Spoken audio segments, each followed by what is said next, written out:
Sholawat ing akhire uripe ora nikmat, gampang kejegur maksiat, uripe dadi tersesat. Sing tak jaluk nang kancaku, ayo padha ngakehno sholawatmu supaya tentrem hatimu. Selamat dunya akhiratmu. Sholawat, ayo sholawat, Gusti Allah wae sholawat, sholawat, ayo sholawat, wong malaikat wae sholawat,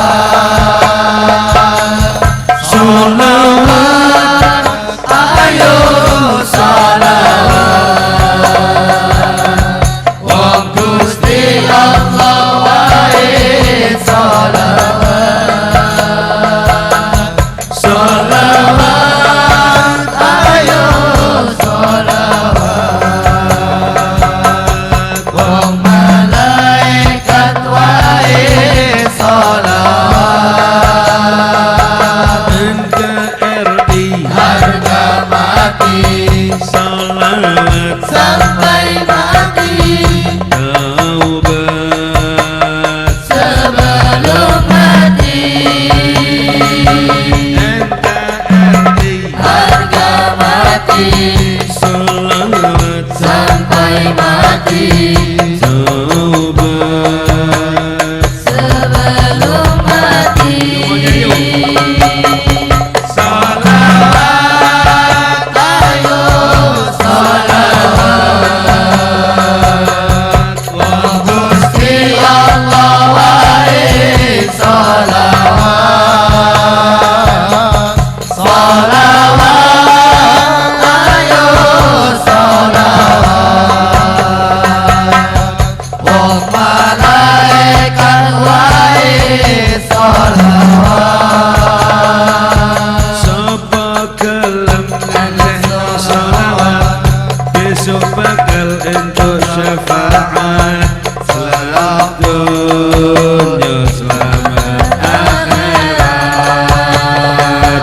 NKRI Harga mati, sholawat sampai mati, taubat sebelum mati. NKRI Harga mati, sholawat sampai mati, taubat sebelum mati. Sholawat, ayo sholawat, wong Gusti Allah wae sholawat, sholawat, ayo sholawat, wong malaikat wae sholawat, sholawat, ayo sholawat, wong Gusti Allah wae sholawat, sholawat, ayo sholawat, wong malaikat wae sholawat,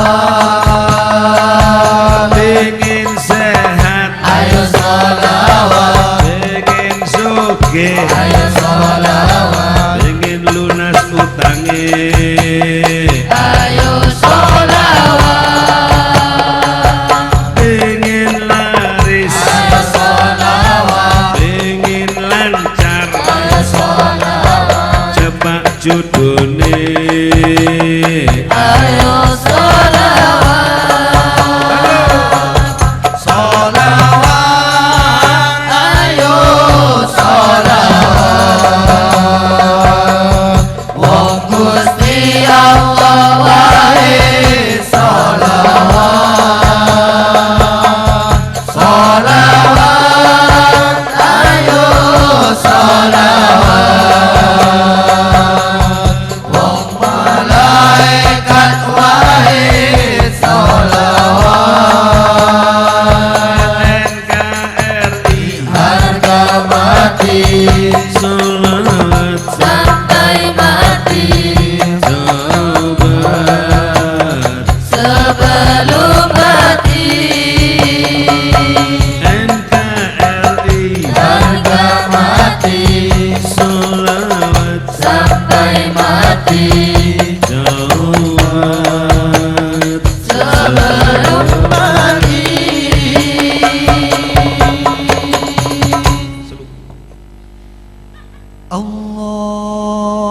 Allahumma salli wa sallim ala Sayyidina Muhammadin adada ma fi ilmillah salatan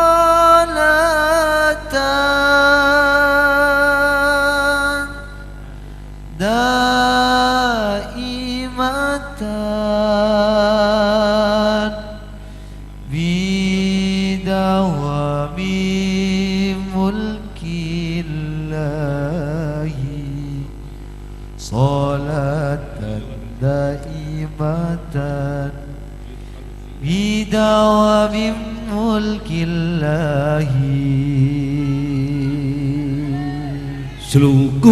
Sluku peta ela elo sirama menyang solo leh aleh payung muntas sluku batok ela elo siramu menyang solo le oleh payung kono majente lololoka wong mati ora apa yen apa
billahi lir ilir jendure kusumilir tati royo royo kasanggo kemanten anyar Jaakon penekno blimbing kuwi lunyu-lunyu penekno kanggo baso tetep ira tetep ira tutup ira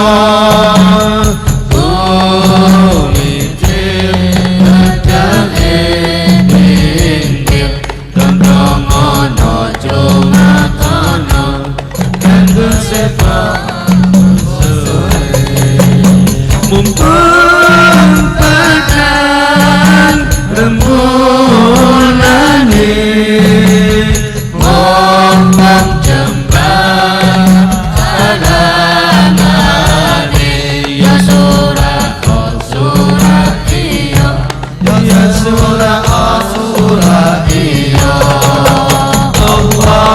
Allahumma salli wa sallim ala sayyidina Muhammadin adada ilmillah salatan daimatan bidawami mulkillahi salatan daimatan bidawami mulkillahi semut irang anak-anak sapi kebobong kang nyabrang kali bengawan keong kendang larang sungute semut irang anak-anak sapi kebobong kang nyabrang kali bengawan keong kendang larang sungute Iman wuku Godang walu Surabaya Kekere kepati-pati Kekere wong moya macan kecanda Jahe bumbu alun-alun kertas surau gajah mentok sinanjang wening sita kuri Batine cineker ayam Cineker ayam Salatullah Salatullah Salamullah Ala Toha Rasulillah Ala Toha Rasulillah Salatullah Salatullah Salamullah Ala Yasin Habibillah Ala Yasin Habibillah Salatullah Salamullah Ala Toha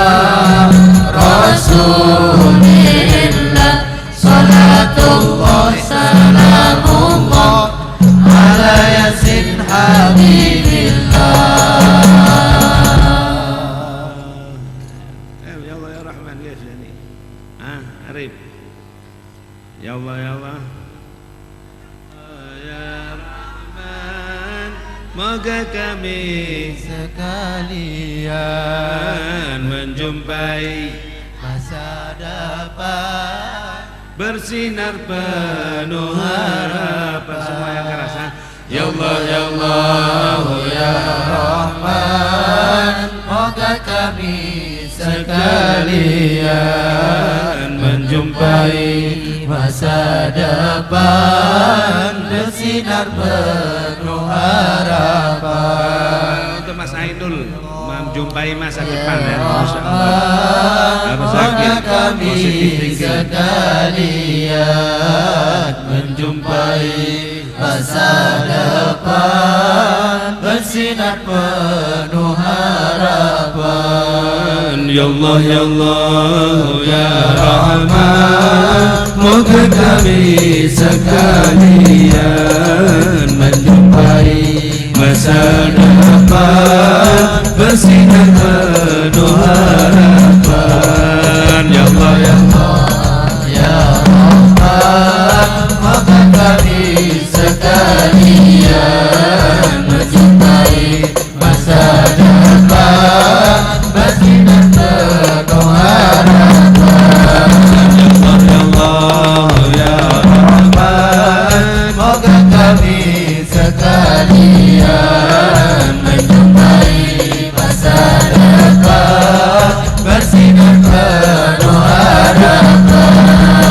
beserta taufik hidayat, sejahtera sehat afiat, dihujani dengan rahmat, mohon diberi bantuan. Ya Allah, Ya Allah, Ya Rahman, moga kami sekalian menjumpai masa depan bersinar penuh harapan. yakin dan ilmu yang manfaat tiap waktu, tak tergoda, tak tertipu oleh hawa nafsu syaitan. Ya Allah, Ya Rahman, moga kami sekalian menjumpai masa depan bersinar penuh harapan.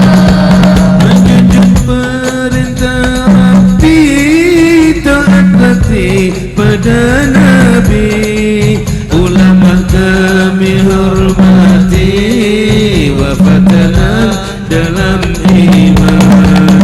Ya Allah, lindungi bentani, kami pun sanak famili, dari perbuatan keji, macam-macam kejahatan.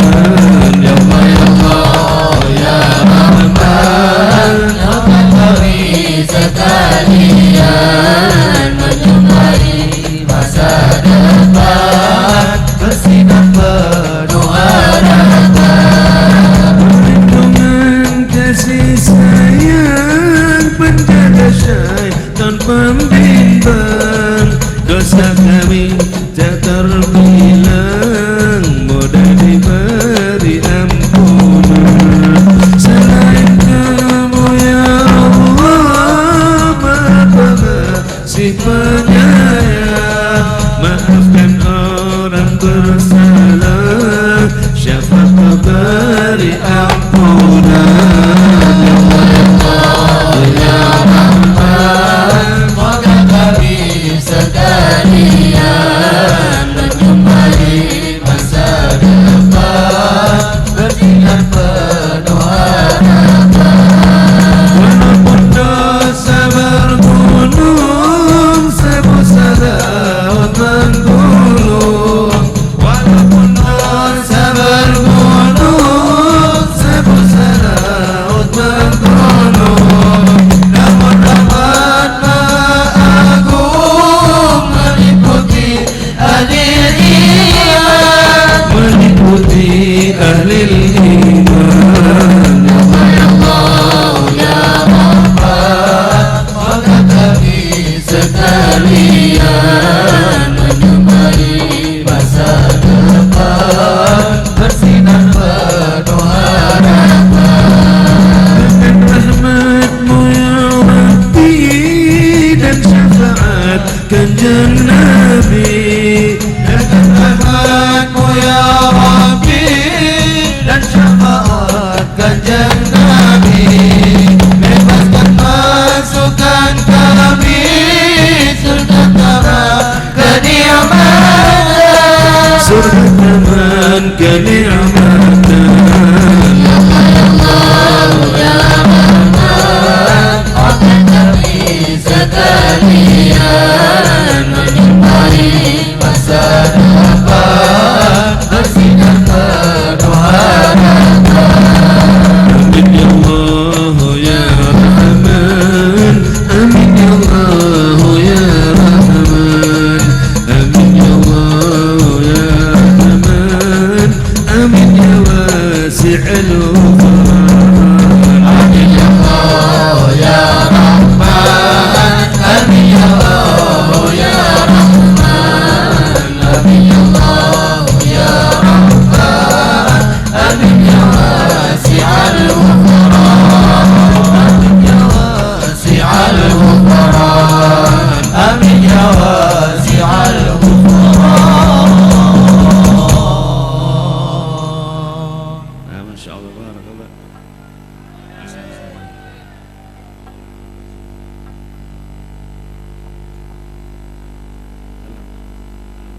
Berikutnya Bibi Al-Habib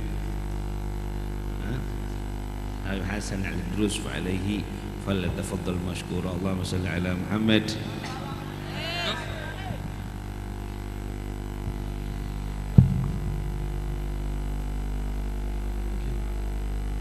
Bismillahirrahmanirrahim. Assalamualaikum warahmatullahi wabarakatuh. Apa kabar? Hayyakumullah. Alhamdulillahi rabbil alamin, wassalatu wassalamu ala asyrafil anbiya'i wal mursalin sayyidina Muhammadin wa ala alihi wa sahbihi wa ajma'in. Alhamdulillahi ala hadhihi al-majami' wa ala hadhihi al-manafi' وعلى هذه الاحتفالات النبوية وعلى هذه الاحتفالات الإيمانية. Bismillahirrahmanirrahim. Segala puji bagi Allah Subhanahu wa taala. Beliau mengatakan Habib Hasan bin Thahir Al-Idrus ini dari kota Tarim, kotanya para aulia wassalihin, kota seribu wali. Beliau menyampaikan segala puji bagi Allah Subhanahu wa taala yang menjadikan acara ini adalah acara yang merayakan suatu kemeriahan atau suatu kegembiraan yang mana nabawiyah, yang bersambung dengan Nabi Muhammad SAW, yang menumbuhkan iman seseorang di dalam majlis ini. Antum fi ihtifal bi fadlillah wa ihtifal bi rahmatillah. Allah subhanahu wa ta'ala yaqul qul bi fadlillahi wa bi rahmatihi falyafrahu wa hadha al-farah huwa farahukum hadha wa hadha farahu wa ihtifalukum bi Muhammad sallallahu alaihi wa wasallam. Dan kalian gembiranya ini bersambung dengan firman Allah Subhanahu wa taala di dalam Al-Qur'an, yang mana kegembiraan dengan rahmatnya Allah, kegembiraan dengan anugerahnya Allah Subhanahu wa taala. Di dalam Al-Quran Allah menjelaskan, katakan wahai Muhammad, kalian bergembiralah dengan rahmatku dan dengan keutamaanku. Wa idza kana al-ijtima'u lillah fahuwa min Allah wa ila Allah. Fa idza kana al-ijtima'u huwa lillah, ijtima'ukum li dhikrillah fahuwa min Allah, huwa hadiyya min rabbikum lakum an waffaqakum wa ahdarakum fi hadha al-makan. Wa hadiyya ila Allah an yusilakum ilayhi insyaallah wa an takunu min al-maqbulina 'indahu insyaallah. Dan ini kalau majlis ini di dalamnya disebut nama Allah, disebut nama-nama yang mulia, maka ini adalah dari Allah kepada Allah. Ini majlis adalah dari Allah hadiahnya, dan kepada Allah juga pahalanya. Maka kita kalau duduk di tempat ini, maka tidak ada yang rugi, semuanya akan berhasil dan beruntung, hajat-hajatnya diterima oleh Allah Subhanahu wa taala. Wa Rasulullah sallallahu alaihi wasallam ja'ana bi akhlaq wa ja'ana bil rahmah wa ja'ana bil adab wa ja'ana aidan bil ilm wa ja'ana aidan bil hath ala al-ibtida'i bi siratihi wa dhikrihi insyaallah. Dan juga kita kedatangan seorang nabi, datang kepada kita seorang nabi yang membawa akhlak, yang membawa ilmu, yang membawa budi pekerti yang luhur, membawa daripada amalan-amalan yang mana amalan ini terpuji di sisi Allah Subhanahu wa taala. وإن من مظاهر الرحمة هذا الاحتفال وهذا الزواج المبارك. نسأل الله أن يبارك في العريسين، آمين إن شاء الله، ويكونوا قرة عين لسيد الكونين إن شاء الله، ويخرج منهم الذرية الصالحة. Dan termasuk daripada bentuk rahmatnya Allah Subhanahu wa Ta'ala adalah acara yang semacam ini, kegembiraan perkawinan yang dinaungi dengan iman, yang dinaungi dengan ridhonya Allah Subhanahu wa Ta'ala. Maka kita doakan bersama kedua mempelai, semoga menjadikan perkawinannya ini perkawinan yang dipenuhi dengan berkah dari Allah Subhanahu wa Ta'ala, dan semoga memberikan keturunan yang soleh dan solihah, yang mana keturunan yang baik. والحبيب صلى الله عليه وسلم عليه الصلاة والسلام قال: تزوجوا الولود الودود فإني مباهن بكم الأمم يوم القيامة. فالحبيب صلى الله عليه وسلم يفتخر بأمته حين يقتدون بسنته، وحين يتزوج الشاب الصالح بالبنت الصالحة، وحين يتكاثرون ويتوالدون. فالنبي صلى الله عليه وسلم يباهي بكثرة أمته. Di dalam hadis Rasulullah SAW bersabda bahwa baginda Nabi Muhammad gembira dengan perkawinannya umatnya. Maka Rasulullah bersabda, tanakahu, kawinlah kalian akan menjadi berkembang biak. Maka kami akan bangga di hadapan kaum-kaum yang dahulu, nabi-nabi yang dahulu, di akhirat kelak dengan banyaknya umatku. Maka dengan perkawinan kedua mempelai pada malam hari ini termasuk menggembirakan hatinya baginda Nabi Muhammad sallallahu alaihi wasallam.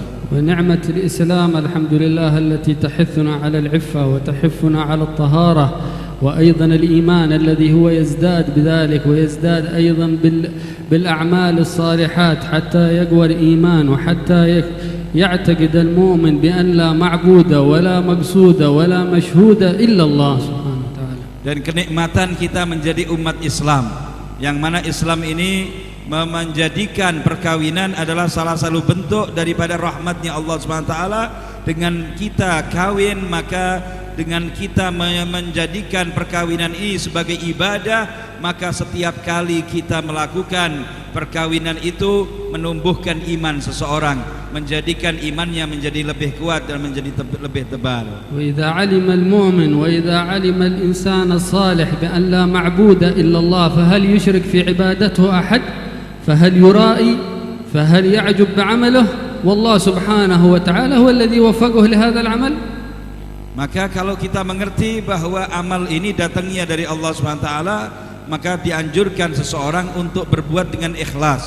Tidak diperkenankan untuk dimasuki dengan perbuatan itu dengan riya atau sombong atau dengan bangga diri atau yang menampakkan karena pamer kepada orang. ولذلك أيضا فإن الرازق هو الله سبحانه وتعالى، ويحكون عن أحد الصالحين عليه رحمة الله أن هذا الإنسان كان من الأخيار، ولكنه كانت نزلت عليه ضائقة مادية، وكان كل ما تقدم إلى عمل ولكنه لم يوفق في ذلك العمل، حتى أنه كانت زوجته هذه تماريه وتسأله وتقوله لا بد لك أن تعمل، نحن محتاجين إلى الأكل، ونحن محتاجين إلى العمل، ونحن محتاجين لتربية أبنائنا لننفق عليهم. ثم بعد ذلك كان يخبرها ويقول لها إن الله سيفرج علي، ولكن الإنسان صاحب إيمان وصاحب يقين بأن لا رازق إلا الله، وأن لا متكفل برزقه إلا الله سبحانه وتعالى. فذات ليلة من الليالي نام هذا الإنسان الصالح، ولكنه حينما نام رأى في المنام أحد يأتيه ويقول له يا هذا ألك حاجة؟ فقال نعم إنني في ضائقة مادية ولكنني أنا محتاج. قال فإن مبلغا في المكان الفلاني خذه من هناك. فسأله هذا الإنسان الصالح وهل في ذلك المال من بركة؟ قالوا ما في شيء من بركة. ثم عاد إليه ثم عاد له في ثانية ليلة وقال إن المال في المكان الفلاني هل أخذته؟ قال إنه ما فيه بركة وأنا لا أريد هذه البركة لكي لا أطعم عيالي مالا ليست فيه أي بركة. فقال فإن لك في المكان الفلاني مال فإن فيه من البركة فخذه. وذلك المال كان من 100 درهم إلى درهم واحد، فأخذ ذلك الدرهم وفرح به. ثم أنه أصبح ذات يوم في نفس اليوم وأخبر زوجته بتلك الرؤيا، فعاتبته ولامته زوجته وقالت: من 100 درهم إلى درهم واحد، إذا أنت ما فيك البركة. قال: لا، أنا أريد الدرهم الذي فيه البركة، ولا غاية لي بال100 التي ليست فيها البركة. فأخذ هذا الرجل الدرهم وأخذ يشتري به من السوق، فأخذ به سمكة فقال: خذيها وأطعمي بها الأطفال. فأطعمت الأطفال ذلك السمكة وأرادت أن تطبخها، فشقت بطنها فوجدت منهم فيها الجوهرة الثمينة في بطن السمكة، فجاءت إليه فقالت: إنني وجدت هذه اللاهوذة. فقال: أرأيت أن البركة الآن أتتنا بهذه السمكة وبهذه الجوهرة؟ فكافأه الله بصبره وكافأه الله بيقينه أن وهب له هذه السمكة بجواهرها وفرج الله عنه. Dan juga di dalam perkawinan ini menjadikan perkawinan itu sebagai sebab untuk memancing rezeki Allah Subhanahu wa taala, dan rezeki yang penuh dengan berkah, rezeki yang penuh dengan ridha dari Allah Subhanahu wa taala, apalagi kalau perkawinan ini dari orang soleh dan solihah. Ada satu keluarga dari laki-laki yang soleh dan solihah, perempuan yang solihah, di suatu hari istrinya mengatakan, kita ini ekonominya sangat kurang sekali, kadang-kadang makan, kadang-kadang tidak makan. Maka coba panjenengan wahai suamiku, monggo sergap-sergap nyambut damel, monggo sergap-sergap nang pasar. Maka ini orang bukannya malah ke pasar, malah ke masjid, malah ibadah kepada Allah Subhanahu wa taala. Tatkala itu si laki-laki tadi pulang ke rumahnya, ditanyai oleh istrinya, kemana hasil daripada pergi ke pasarmu, apakah ada majikan yang kamu bisa menggaji kamu pada hari ini? Katanya, majikanku masih menjanjikan besok katanya. Ya, padahal dia pergi ke masjid. Majikannya siapa yang dimaksud ini? Gusti Allah Subhanahu wa taala. Niki tawakal sing temenan niki. Lek panjenengan wakul ya. Titik tawakal, insyaallah keluwen sampean. Lek iso koyo ngene ojo niru, nggih. Iki kelas-kelase wong ahli tawakal. Lalu katanya si istrinya tadi, sudah kalau begitu saya sabar sampai besok. Katanya dijanjikan sama majikanmu dikasihi besok. Malam harinya si orang ini mimpi. Di dalam mimpinya katanya ada suatu suara mengatakan, di belakang karangan rumahmu, coba keduk di situ tanah, ada 100 dirham emas. 100 dirham emas, ambil, halal. Maka tanya lagi si orang yang mimpi tadi, wis keluwen sedino niki, wis keluwen sedino. Tanya, apakah ada barokahnya? Kayak kula panjenengan wis disabet pisan. Datik takok barokah. Apakah ada barokahnya? Katanya tidak ada barokahnya. Saya tidak butuh dengan 100 tadi. Maka ditinggalkan. Besoknya berangkat lagi ibadah.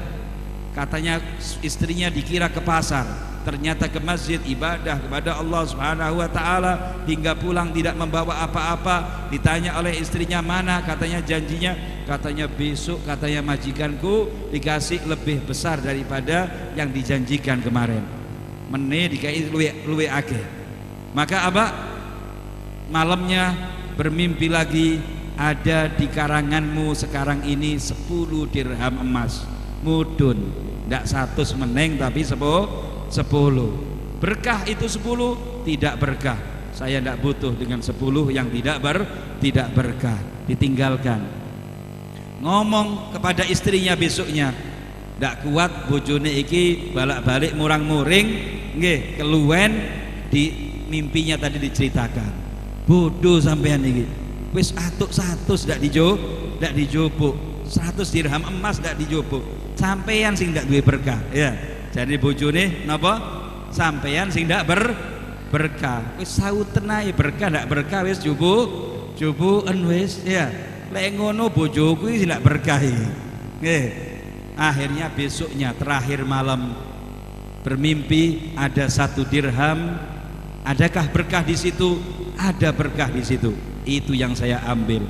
Mulai 100 sampai siji, tapi siji ki wonten berkahi, diambil oleh orang itu, dipergi ke pasar, dibelikan, mendapatkan 1-2 ekor ikan, sudah selesai ya. Maka diberikan kepada istrinya, berikan makanan kepada anak-anak kita, sudah lama kelaparan mereka, maka ikan itu disuguhkan kepada anak-anaknya, kepada istrinya. Tatkala subhanallah dimakan, di dalam perut ikan tadi itu ada berliannya. Dalam perut ikan itu ada berliannya. Gara-gara 1 dirham yang barokah, maka bisa memberikan sampai 7 turunan itu harta kepada mereka. Allah subhanahu wa ta'ala يقول ومن يتق الله يجعل له مخرجا ويرزقه من حيث لا يحتسب ومن يتوكل على الله فهو حسبه. التقوى هي الاستقامة، التقوى هي امتثال أوامر الله واجتناب نواهيه. ومن توكل على الله فهو حسبه. وبمن يتوكل المؤمن إلا بربه، وبمن يتوكل الإنسان الضعيف إلا بمولاه. فإذا زاد إيمانك وإذا تيقنت يا أخي وإذا أنت التجأت إلى ربك فرج الله عنك وفتح عليك من أبوابه الواسعة التي لا يخطر منها على بال. Allah subhanahu wa ta'ala berfirman, wa may yattaqillaha yaj'al lahu makhraja. Di dalam Al-Quran Allah mengatakan, wa yarzuqhu min haitsu la yahtasib. Barang siapa yang bertakwa kepada Allah subhanahu wa ta'ala, Allah akan memberikan jalan keluar kepadanya dan diberi rezeki tanpa diduga-duga. Tanpa diduga-duga. Ini adalah rezekinya orang yang bertakwa kepada Allah. Arti takwa yaitu dia itu memiliki daripada rasa takut, menjalankan perintahnya dan menjauhi larangannya, juga istiqomah menjalankan dan mematuhi perintahnya Rasulullah SAW. Maka orang yang bertakwa akan diberi jalan keluar dan dimudahkan rezeki oleh Allah Subhanahu wa taala. Dan juga wa may yatawakkal 'alallah fahuwa hasbuh. Barang siapa yang bertawakal kepada Allah, artinya dia itu mengaduhnya hanya kepada Allah. Dia ini adalah hamba yang lemah, tidak menjadikan aduhan daripada kelemahannya, daripada kekurangannya si hamba ini kecuali kepada Allah Subhanahu wa taala. Tidak mengaduh kepada siapapun kepada selain Allah Subhanahu wa taala, maka dia hanya pasrah kepada Allah, maka fahuwa hasbuh, Allah yang akan mencukupinya. وتذكر القصص النبوية والسيرة النبوية عن قصة أعظم بركة وقعت في الزواج، وأعظم زواج هو للعالم الذي يحتفل به العالمون كلهم المسلمون، هو زواج الحبيب المصطفى صلى الله عليه وسلم من أمنا خديجة الكبرى عليها رحمة الله. وذلك أن الحبيب صلى الله عليه وسلم لما هاجر إلى الشام راح هاجر مع ميسرة، هذا غلام سيدتنا خديجة. فلما عاد هذا من تلك الرحلة وكان عمره صلى الله عليه وسلم في العشرينات تقريبا 25 سنة، فلما عاد من تلك الهجرة أخبر سيدته ومولاته خديجة هذا الغلام ميسرة بما دار في تلك الرحلة وبأمانة الحبيب صلى الله عليه وسلم وبمعاملته صلى الله عليه وسلم بالناس، وكذلك وبالمعجزات، من حيث أنه كانت تظله السحابة حين يمشي وحين تتبعه وهو راكب على جمله صلى الله عليه وسلم. فأخبرها بتلك القصة فعرضت عليه الزواج. وأي زواج أعظم من هذا الزواج الذي نحن كلنا العالم الإسلامي ثمرة هذه الزواج وثمرة هذا وقوف أمنا خديجة عليها رحمة الله مع هذا الحبيب صلى الله عليه وسلم.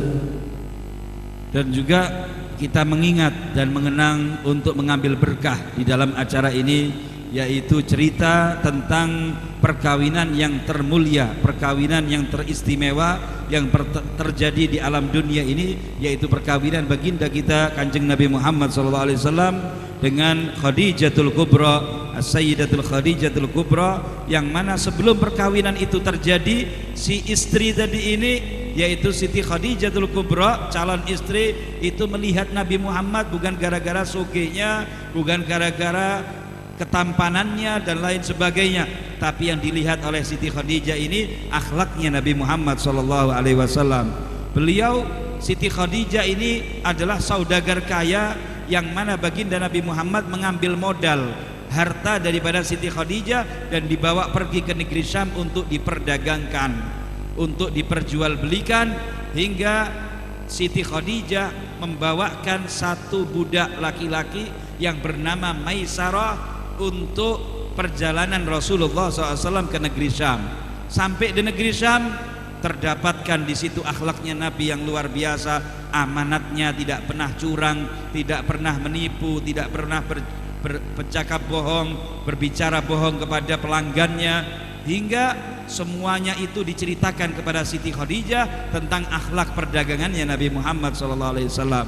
Juga mukjizatnya Nabi yang luar biasa, di antaranya adalah awan itu selalu menaungi Nabi di terik matahari yang panas di padang pasir. Waktu Rasulullah berjalan naik onta bersama Maisarah ini tidak pernah terkena teriknya matahari, selalu dinaungi, dipayungi dengan awan. Kemanapun Nabi Muhammad berjalan, di situ awan mengikuti Rasulullah SAW. Maka ini semuanya diceritakan kepada Siti Khadijah hingga Siti Khadijah tertarik dengan Rasulullah SAW dan terjadi perkawinan yang sangat indah, perkawinan yang sangat mulia, yang sangat berkah, yang mana dengan berkat perkawinan itu terjadilah malam hari ini, terjadilah kita mengadakan tempat acara ini semuanya berkat Rasulullah SAW. كذلك زواج سيدتنا فاطمة وسيدنا علي، حيث أنه كانت لم يلتفتوا إلى المهور الغالية ولا إلى الترتيبات الكبيرة، وبارك الله فيها، وكانت من كل تلك الثمرة هي أيضا الذرية الصالحة. ونسأل الله أن يبارك في هذا الزواج المبارك إن شاء الله، ويجعل زواج إن شاء الله ثمرة من تلك الثمرات تهل عليهم تلك البركات في هذا المجلس إن شاء الله، ويبارك الله في الجميع وفي من حضر وفي الحاضرين كلهم إن شاء الله، ويبارك في شيخ هذه الجلسة الشيخ علي فكري إن شاء الله، ربنا يوفقه ويعينه إن شاء الله ويأخذ بيده، وأن الله ينظر إلينا وينظر إلى صغيرنا وكبيرنا، وأن الله يفرج على جميع المسلمين في كل مكان ظاهرا وباطنا، وأن الله يتوفانا على لا إله إلا الله متحققين بحقائقها حسا ومعنى ظاهرا وباطنا وعلى كنية صالحة والعفو منكم. Lalu beliau menutup acara ini dengan menutup daripada ceramah beliau dengan doa dan semoga keberkahan daripada perkawinan kedua mempelai ini bersambung pula dengan perkawinannya Siti Fatimah Zahra bintun Nabi SAW dengan Sayyidina Ali bin Abi Thalib karramallahu wajhah, dan semoga perkawinan kedua mempelai ini menjadikan perkawinan yang bersambung dengan mereka berdua dan Rasulullah dengan Siti Khadijah, yang mana menjadikan kebahagiaan di dunia sampai kelak di akhirat, jodoh sampai terus selama-lamanya sampai akhirat. Dan juga beliau mendoakan guru kita Gus Ali Fikri, yang mana semoga beliau diberi panjang umur, sehat walafiat, dan semoga Allah SWT menjaga daripada dan melindungi dari segala mara bahaya, dan semua yang hadir pada saat ini semoga dijadikan oleh Allah SWT orang-orang yang dimurahkan rezekinya oleh Allah, dijadikan oleh Allah SWT lunas hutang-hutangnya, dan semoga Allah Subhanahu wa taala memberikan kepada kita semuanya sehat walafiat, panjang umur, dan semoga diberi husnul khatimah. Di akhir usia kita ditutup dengan husnul khatimah mengucapkan la ilaha illallah Muhammad Rasulullah. Amin amin ya rabbal alamin. Assalamualaikum warahmatullahi wabarakatuh.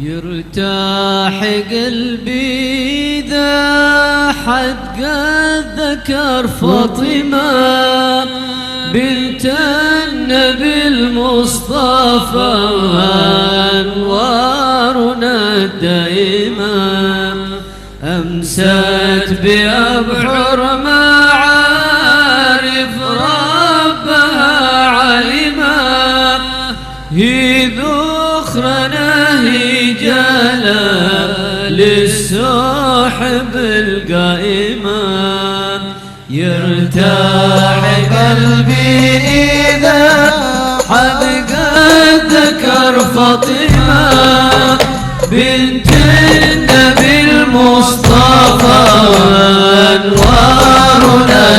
دائما أمست بأبحر معارف ربها عيما يدخلنا جلال الصحب الكتما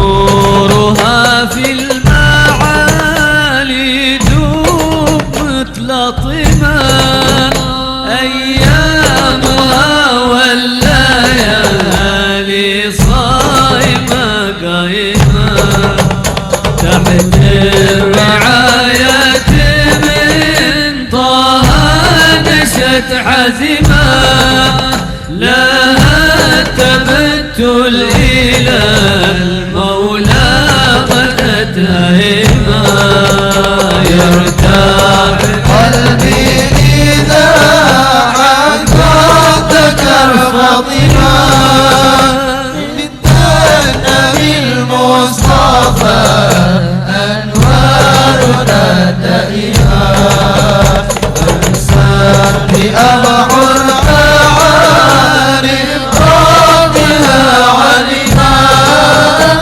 يذوقنا جلال الصحب القديمة بالله بالله يا لك عارفة علما هي نور قلبي وهي ذخري لنا رحمة نعم الشفيقة ولا هي عندنا نائمة لها سيوف بواتر قاطعة صارمة يرتاح قلبي إذا عقدتك الفاطمة بنت النبي المصطفى أنوارنا دائما أنزل بأبحر معارف ربها علما يدورنا جلال الصحب القديمة بها احتمينا وننظر أنفسا حائمة حول الحمى إنما غارت القوي قديمة في صفنا فاطمة معنا أبو فاطمة سيوفهم للمعاد قد غدت هدمة يرتاح قلبي إذا عقدتك الفاطمة بنت النبي المصطفى أنوارنا دائما أنزل بأبحر معارف ربها علما يدورنا جلال الصحب القديمة يا رب فرج علينا واكفنا الغشيمة هبنا عوافيك وامل تامة دائما وعند رشح الجبين أحسن لنا الخاتمة بجاه خير الورى ذي الهمة العزيمة يرتاح قلبي إذا عقدتك الفاطمة بنت النبي المصطفى أنوارنا دائما أمسك بأبحر معارف ربها علما يذخرنا جلال الصحب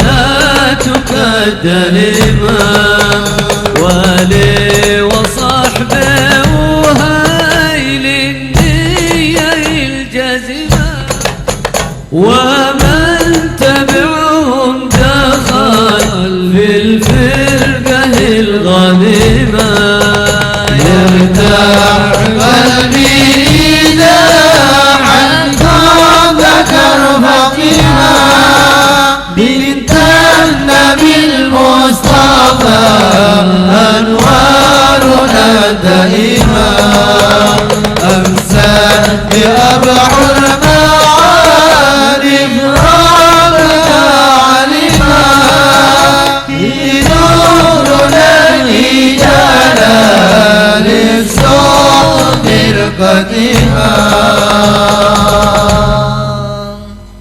حبيب الله يا خير البرايا قمر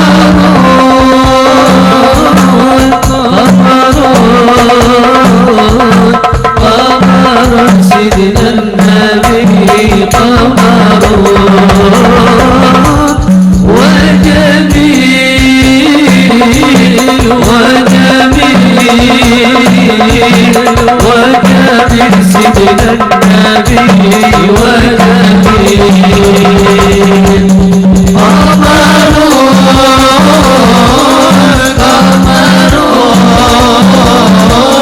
قمر سيدنا النبي قمر وجميل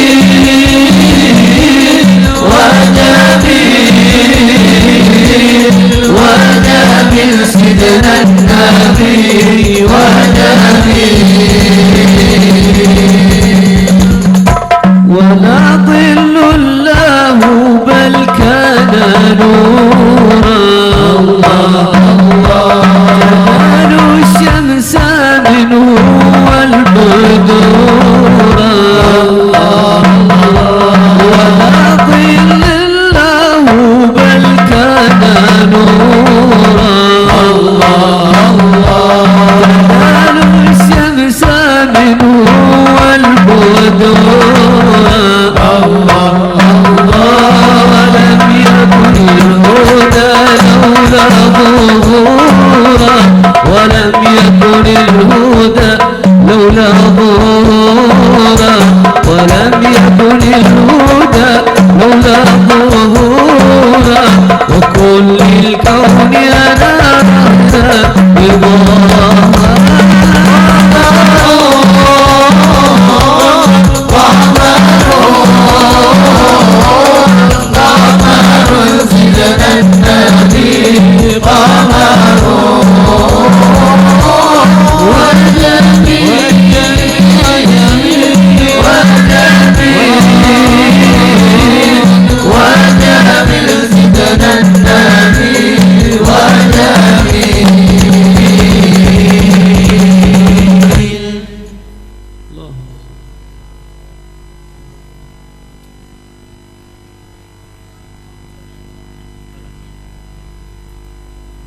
Masya Allah, Masya Allah.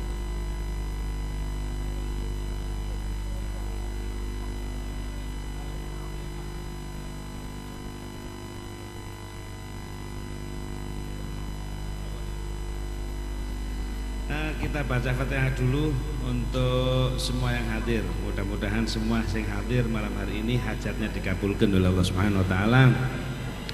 Sing rawuh dipun paringi jembar rezekine, rezeki zahir wal batin semua dikabulkan oleh Allah Subhanahu wa taala. Al-Fatihah. Bismillahirrahmanirrahim. Alhamdulillahirabbil alamin. Untuk manten berdua Ainul Yakin Emilia Mukmila, mohon doa barokahnya para habaib, para guru, para kiai untuk manten berdua, mudah-mudahan dikasih rumah tangganya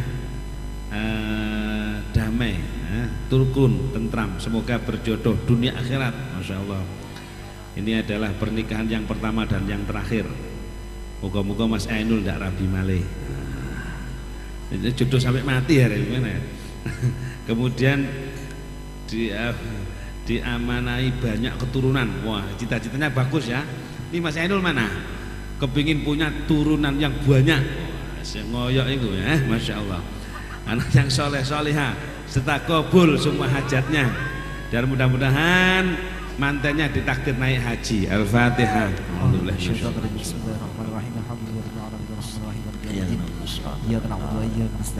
Dari Muhammad Ali Japlak, anak kami Muhammad Kamilul Ihsan, mudah-mudahan menjadi anak yang soleh, takwa, cinta kepada Rasulullah dan taat kepada Allah Subhanahu wa taala, juga berbakti kepada kedua orang tuanya. Kemudian Hasan Basri Karangpanas, putri kami Sayyidah Amirah Firdaus, mudah-mudahan jadi anak yang soleha, membanggakan orang tuanya, kemudian keluarga sakinah mawaddah warahmah, bisa haji umroh ke Baitullah, amin. Hasil maksud. Al-Fatihah. Ahmad Zainuddin Karangpanas, pun mohon doanya, istri saya sekarang lagi hamil 7 bulan, semoga lancar waktu melahirkan dan diberi sehat anak dan juga ibunya, amin. Hasil maksud. Al-Fatihah.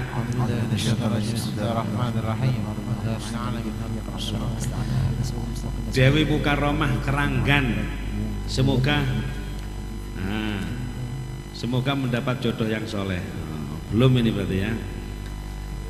Mana anaknya? Keranggan, mudah-mudahan hasil maksud kabul, jodoh mendekat, berkat selawat jodohnya mendekat. Al-Fatihah. Ini juga ada ukhti dari Keranggan juga, semoga mendapatkan jodoh yang diidamkan, amin. Mudah-mudahan jodoh idaman adalah Fikri Mania. Al-Fatihah.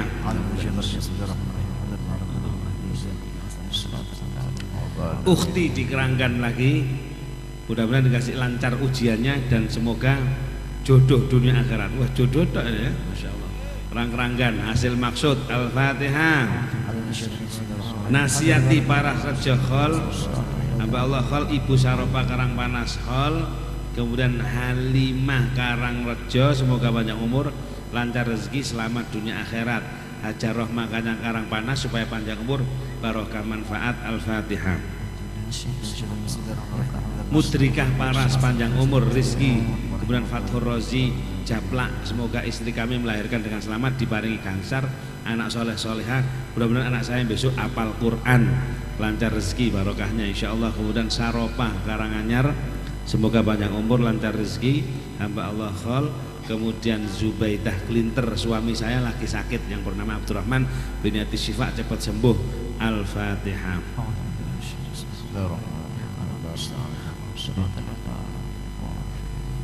Kemudian Muhammad Umar dari Kepala Desa Rejo Salam, minta doanya untuk keselamatan desa kami aman, tentrem, makmur, dijauhkan dari malapetaka, dan semoga masyarakat Rejo Salam dimudahkan semua urusannya. Minta doa penyakit yang diderita oleh istrinya cepat sembuh. Al-Fatihah.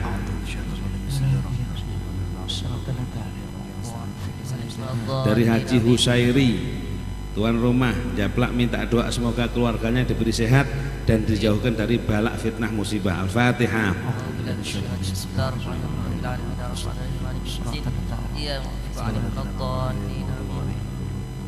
Semua yang hadir malam Ahad yang akan datang, Majelis Taklim Wadah Adat bertempat di Lemasan, mudah-mudahan lancar, sukses, tidak hujan, terang insyaallah ya.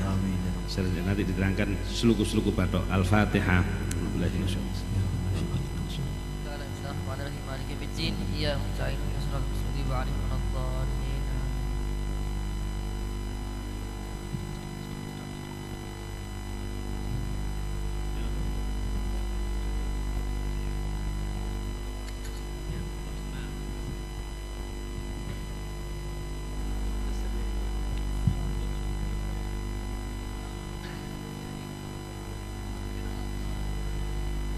يا ربي إنك مقصودي ومعتمدي ومرتجاي لدنياي ومنقلبي، فاغفر وسامع عبيدا ما له عمل بالصالحات وقد أوعى من الحوبي.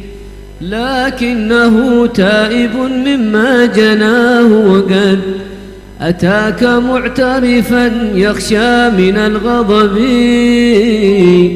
فإن عفوت ففضل منك يا صمد فجد علي يا إلهي وأزر رهبي ثم الصلاة على الهادي وعترته محمد ما هما وادق من السحب وما ترنمت الورقة على فنن وما تمايلت الأغصان في الكثب والحمد لله رب العالمين.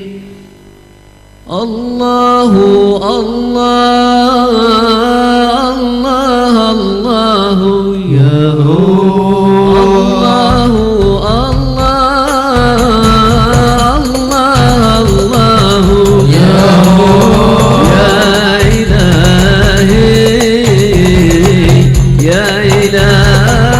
إلهي أصلح النية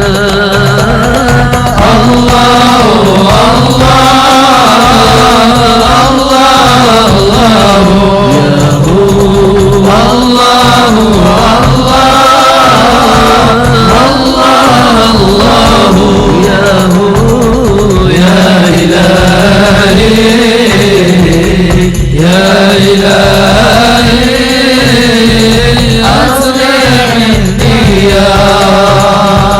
سلبت ليلى مني العقل وسلبت ليلى مني العقل الله يا ليلى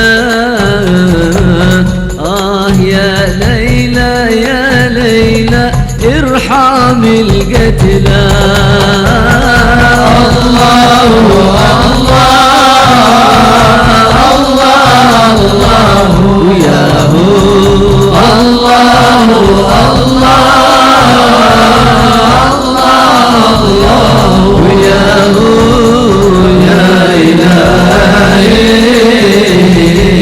يا إلهي أصلح النية وقمت بالأعتاب ولازمت الباب وقمت بالأعتاب ولازمت الباب قلت للبواب بواب هل ترى وصلا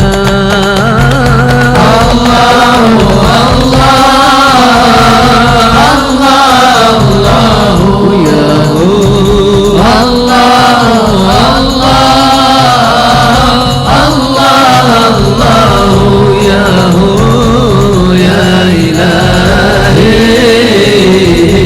يا إلهي أصلح النية يا قتيل النوم أين رحت اليوم ويا قتيل النوم أين رحت اليوم عن شراب القوم عن شراب القوم هيام العقل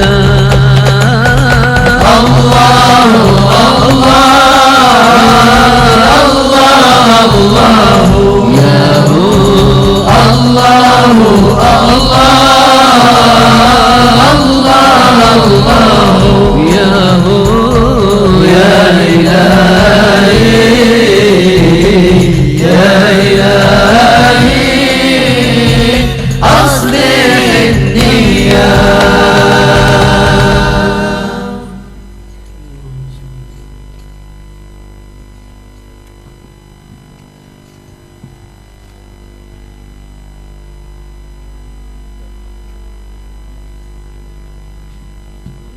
وسلم وبارك عليه وعلى آله فحين قرب أوان وضع هذا الحبيب أعلنت السماوات والأرض ومن فيهن بالترحيب، وأمطار الجود الإلهي على أهل الوجود تثج، وألسنة الملائكة بالتبشير للعالمين تعش. سبحان الله والحمد لله ولا إله إلا الله، الله أكبر. سبحان الله والحمد لله ولا إله إلا الله، الله أكبر. سبحان الله والحمد لله ولا إله إلا الله، الله أكبر. والقدرة كشفت قناع هذا المستور ليبرز نوره كاملا في عالم الظهور، نورا فاق كل نور، وأنفذ الحق حكما على من أتم الله عليه النعمة.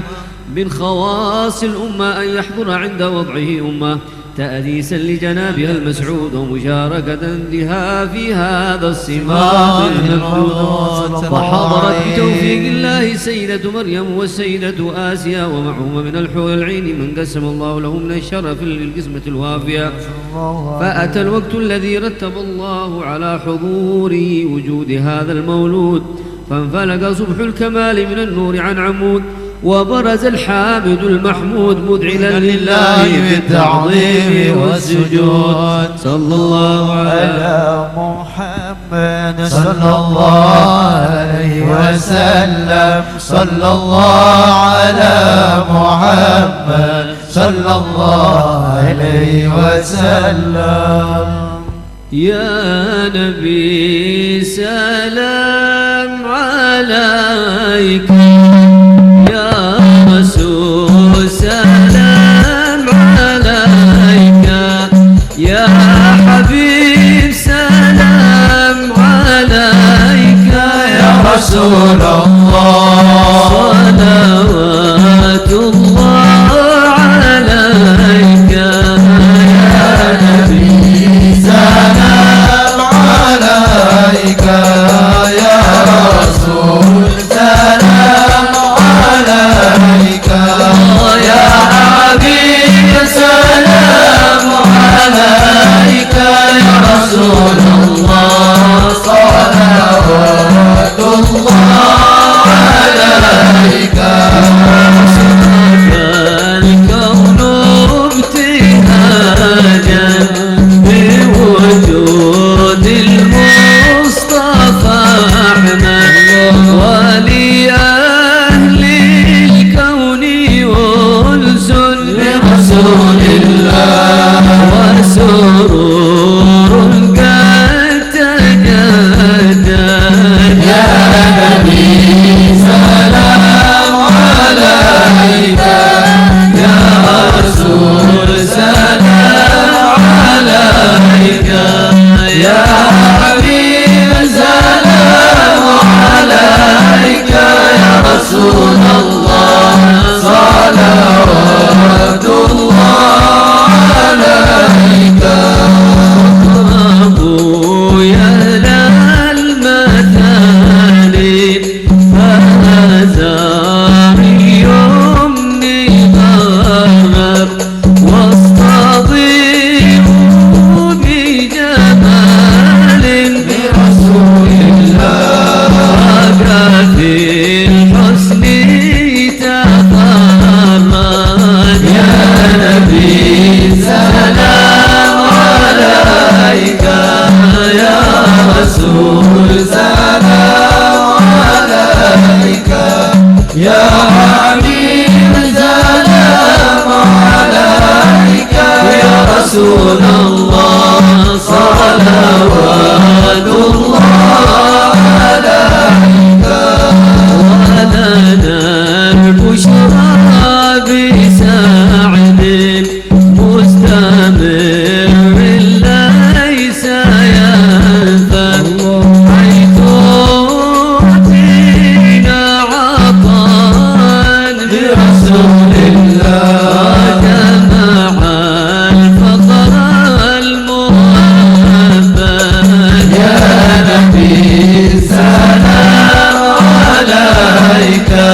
مرحبا مرحبا جد الحسين مرحبا مرحبا يا نور عيني مرحبا مرحبا جد الحسين مرحبا لربي كل حمد مرحبا جل أن يحصره العلم مرحبا مرحبا يا نور عيني مرحبا مرحبا جد الحسين مرحبا مرحبا بوجود مرحبا مصطفى الهدي محمد مرحبا مرحبا يا نور عيني مرحبا مرحبا جد الحسين مرحبا يا رسول الله أهلا مرحبا بك إن بك نسعد مرحبا مرحبا يا نور عيني مرحبا مرحبا جد الحسين مرحبا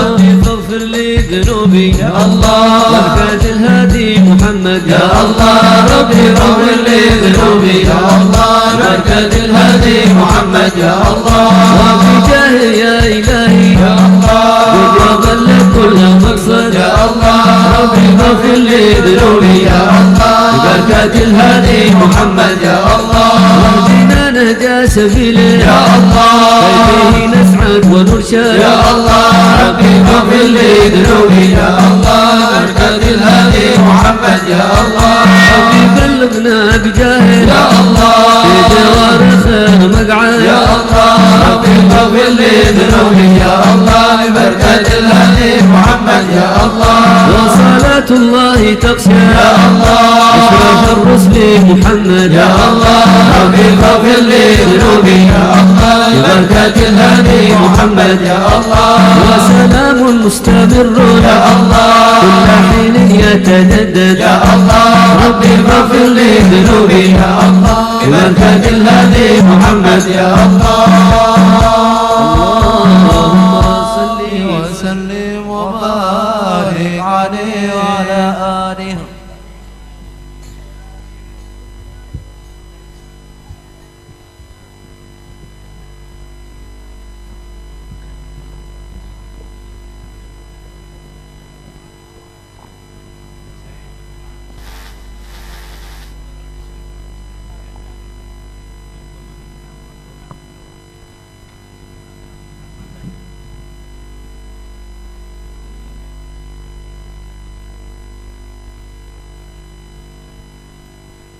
قد تمم الله مقاصدنا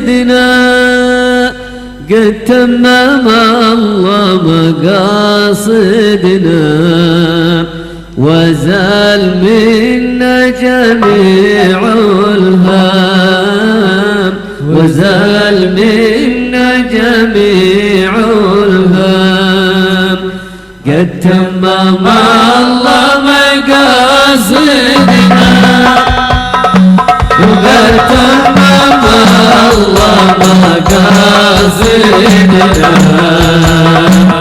وزال منا جميع الهام وزال منا جميع الهام وببركة النور شافعنا وببركة النور شافعنا جوده وفضله علينا جوده وفضله علينا طابت بذكر مشاربنا طابت بذكر مشاربنا وكم من علينا كان وكم من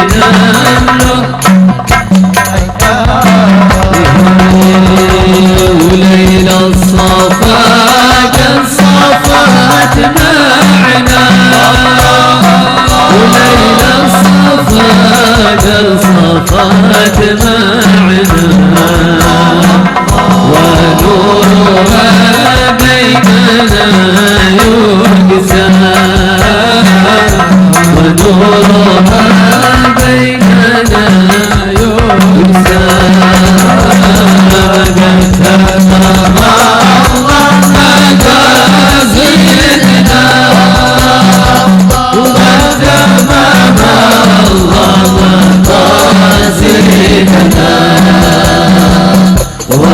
وزال منا جميع الهم وزال منا جميع الهم وحاشا إلهي يخيبنا حاشا إلهي يخيبنا وله مواهب علينا جاء وله مواهب علينا أسد الرجاء في قائدنا أسد الرجاء في قائدنا وللخير في يدك كذابتنا للخير في يدك كذابتنا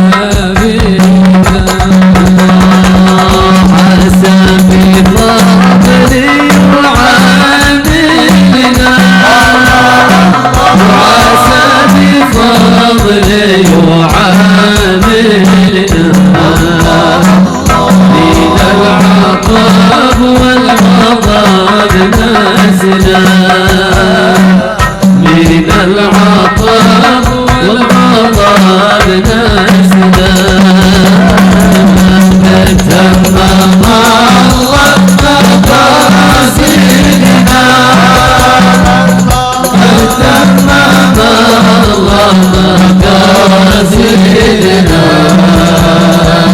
وزال منا جميع الهم وزال منا جميع الهم في جنة الخلد يدخلنا في جنة الخلد يدخلنا بالمصطفى الأكرم مع النبي المصطفى الأكرم وعاقبتنا تقى حسنا وعاقبتنا تقى حسنا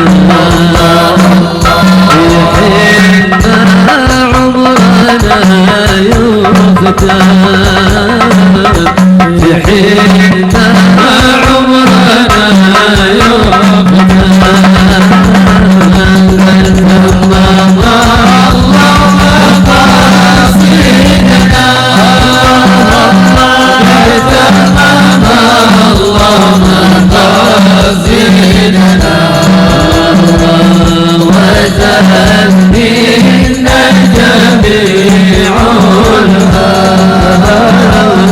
وزال منا جميع صلوا على من به سودنا صلوا على من به سودنا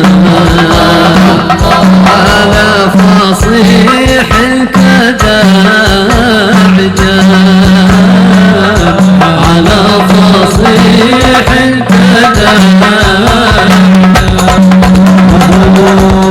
وحرك طبيب من غنى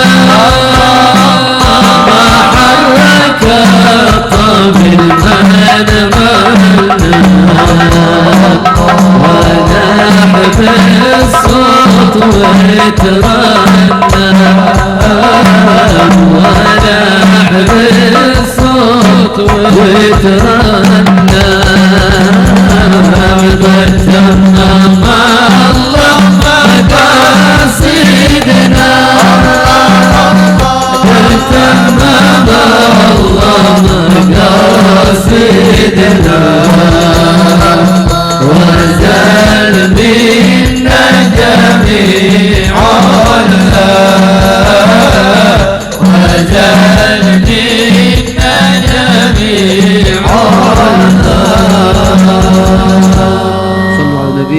محمد. صلوا عليه وسلم عليه.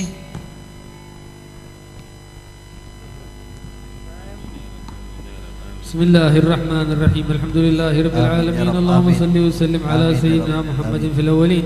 اللهم صل على سيدنا محمد في الآخرين. اللهم صل وسلم على سيدنا محمد في كل وقت وحين. اللهم صل وسلم على سيدنا محمد في الملأ الأعلى إلى يوم الدين. اللهم صل وسلم على سيدنا محمد وعلى آله وصحبه أجمعين.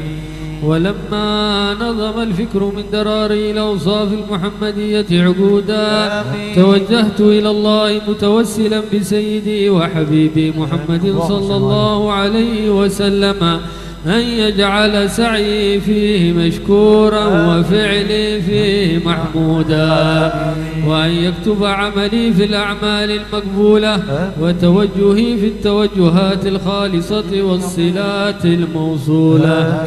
اللهم يا من إليه تتوجه الآمال فتعود ظافرة، وعلى باب عزته تحط الرحال فتغشاها منه الفيوضات الغامرة، نتوجه إليك بأشرف الوسائل لديك سيد المرسلين عبدك الصادق الأمين سيدنا محمد الذي عمت رسالته العالمين، أن تصلي وتسلم على تلك الذات الكاملة مستودع أمانتك وحفيظ سرك وحامل راية دعوتك الشاملة، الأب الأكبر المحبوب لك والمخصص بالشرف الأفخر في كل موطن من مواطن القرب ومظهر، قاسم إمدادك في عبادك وساقي كوث إرشادك لأهل ودادك، سيد الكونين وأشرف الثقلين، العبد المحبوب الخالص المخصوص منك بأجل الخصائص.